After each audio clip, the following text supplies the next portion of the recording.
আমাদের দেশের অনেক ভাই সংস্কার সংস্কার সংস্কার ঢোল পেটাতে পেটাতে অস্থির হয়ে গেল। তো জিয়া রহমান যেগুলো করেছিল এগুলো কি?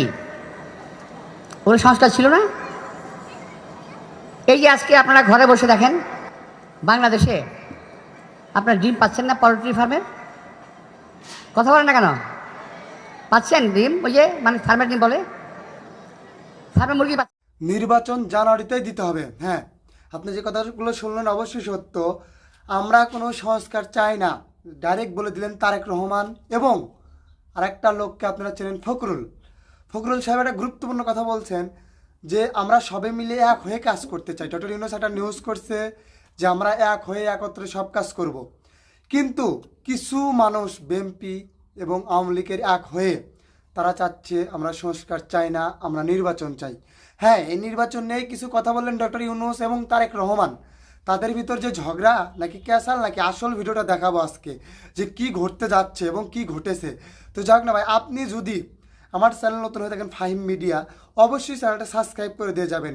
পুরো ভিডিওটা না দেখার আগে আপনি অবশ্যই কাটবেন না যে আসল ঘটনাটা কি। তো চলুন যাই পুরো ভিডিওটা শুরু করি, তাহলে ইনশাল্লাহ বুঝতে পারবেন। আমাদের দেশের অনেক ভাই সংস্কার সংস্কার সংস্কার ঢোল পেটাতে পেটাতে অস্থির হয়ে গেল।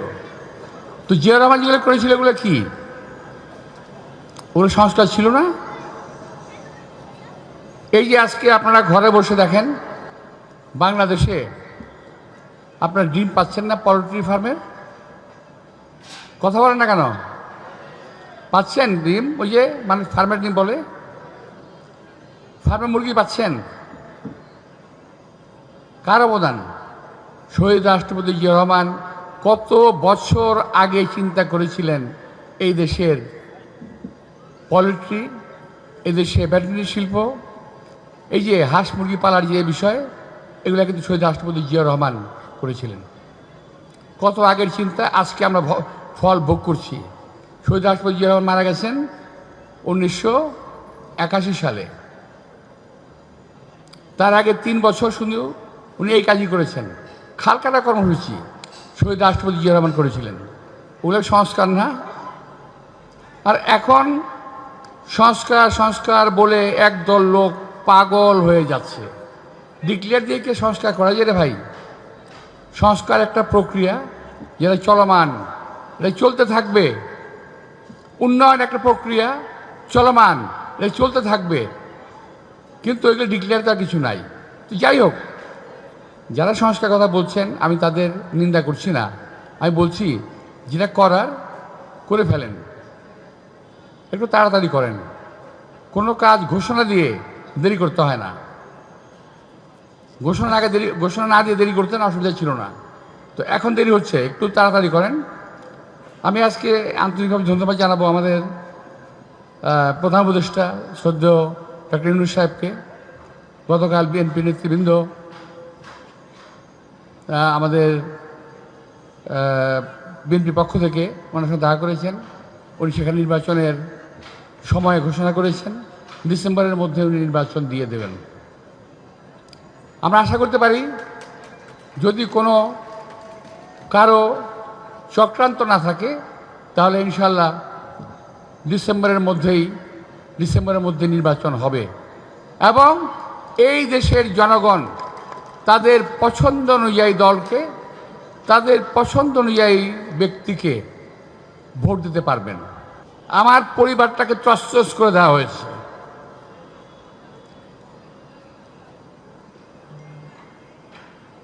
ব্যবসা বাণিজ্য নিয়ে গেছে। আমার ছোট ভাই 17 বছর দেশের বাইরে ছিল।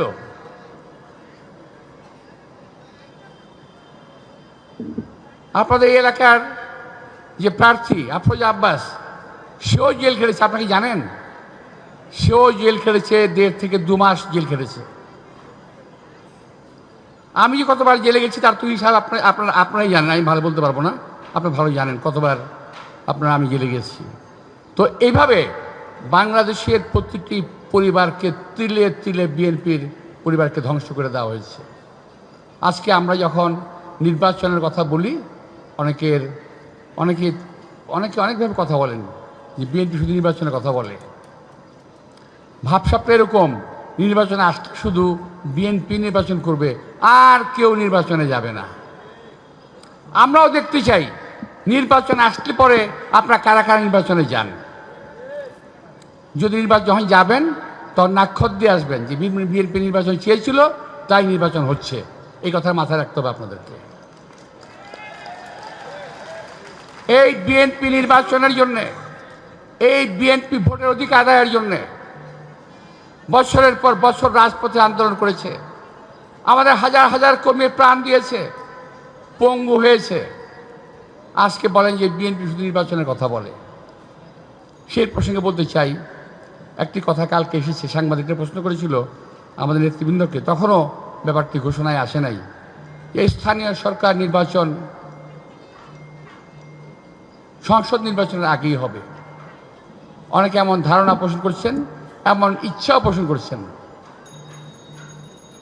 যে বা যারা বলছেন, আমি তাদের প্রতি বিনয়ের সঙ্গে অনুরোধ করে বলবো যে এই কথাটা প্রত্যাহার করেন। কারণ আমরা এই 17 বছর আন্দোলন করি নাই স্থানীয় সরকার নির্বাচনের জন্য, আমরা আন্দোলন করেছি সংসদ নির্বাচনের জন্য। সুতরাং স্থানীয় সরকার নির্বাচনের কথা ভাববেন না, মাথায় আনবেন না। হবে, অবশ্যই হবে স্থানীয় সরকার নির্বাচন। কখন হবে? সংসদ নির্বাচন হয়ে যাওয়ার পর। হ্যাঁ, এখন যদি বলেন কেন হবে না, হবে না এই কারণে আওয়ামী লীগ গর্তের মধ্যে মাথা ঢুকেই আছে। এখন সুযোগ পেলেই তারা ছবল দেবে। স্থানীয় সরকার নির্বাচনের ঘোষণার সঙ্গে সঙ্গে তারা মাথা বের করে হাজির হবে। সবাই মাথা বের করবে। আওয়ামী লীগকে ওই সুযোগ দেওয়া যাবে না।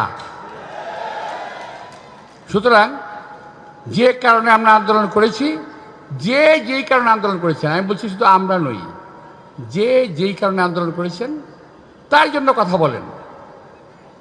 আমরা আন্দোলন করেছি গণতন্ত্রের জন্য, কথা বলার অধিকারের জন্য, ভোটের অধিকারের জন্য, সংসদ নির্বাচনের জন্য। সুতরাং আমরা সে কথা বলেই যাব। এক নির্বাচন দিয়ে আর এক নির্বাচনকে কোনো পেঁয়াজ গোছের মধ্যে ফেলাই দিয়েন না। আবার এটা আমার ধারণা, এটা কোনো একটা অশুভ শক্তির একটা খেলাধুলা হচ্ছে আমার মনে হচ্ছে। আমার ভুল হতে পারে। অশুভ শক্তির কোনো কার্যক্রম কর্মকাণ্ড আমরা এই দেশে বাস্তবায়ন হতে দেব না। আমরা এই সরকারকে, এই ডক্টর ইউনূস সরকারকে সার্বিক সহযোগিতা দিয়ে যাব একটি প্রপার নির্বাচন করার জন্য, একটি সঠিক ভালো নির্বাচন করার জন্য আমরা সহযোগিতা দিয়ে যাব। যারা এটাকে বানচাল করার চেষ্টা করবেন তারা নিশ্চয়ই জবাব পেয়ে যাবেন। আশা রাখছি পুরো ভিডিওটা দেখছেন এবং বুঝছেন যে হ্যাঁ আসল ঘটনাটা কি, আসলে কি ঘটেছে। তো যাই হোক না ভাই, একটা কথা বলতে কি জানেন, সমন্বয়ক ভাইয়েরা তারা নিজেরা ছাত্র আন্দোলন করে দেশকে স্বাধীন করছে, তাদের কিছু মতামত আমাদের নেওয়া উচিত। তো যাই হোক না ভাই, পুরো ভিডিওটা দেখার জন্য অনেক অনেক ধন্যবাদ। বাট আপনি যদি চ্যানেল নতুন হয়ে থাকেন অবশ্যই চ্যানেলটা সাবস্ক্রাইব করে দিয়ে যাবেন। ধন্যবাদ।